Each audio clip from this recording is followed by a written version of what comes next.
May bigating pangalan posibleng pumasok sa FPJ's Batang Quiapo. Patuloy ang mainit na usap-usapan sa mundo ng showbiz.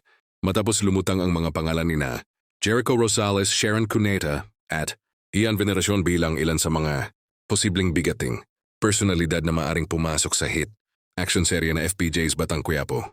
Dahil kilala ang serye sa pagpapasok ng malalakas na karakter at veteranong artista, hindi na ikinagulat ng mga manonood ang ganitong mga haka-haka.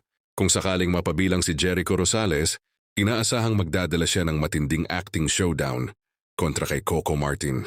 Kilala si Jericho sa mga lalim at intense na pagganap sa drama at action, kaya't posibleng gumanap siya bilang isang makapangyarihang leader o isang karakter na may malalim na koneksyon sa madilim na mundo ng Quiapo. Samantala, malaking pasabog naman ang magiging dating kung tuluyang mapasama si megastar Sharon Cuneta sa serye.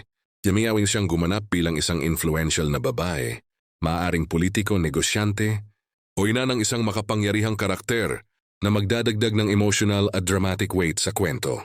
Ang kanyang presensya ay siguradong magpapataas lalo ng antas ng drama sa palabas. Hindi rin pahuhuli si Ian Veneracion, nakilala bilang isa sa mga pinakamatitinding kontrabida at action stars ng kanyang henerasyon.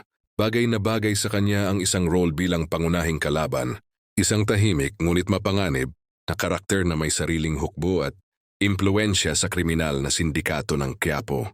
Bagamat wala pang opisyal na kumpirmasyon mula sa ABS-CBN o sa pamunuan ng FPJs, Batang Quiapo hindi may kakaila na lalong tumitindi ang interes ng publiko sa mga posibleng pasok na ito.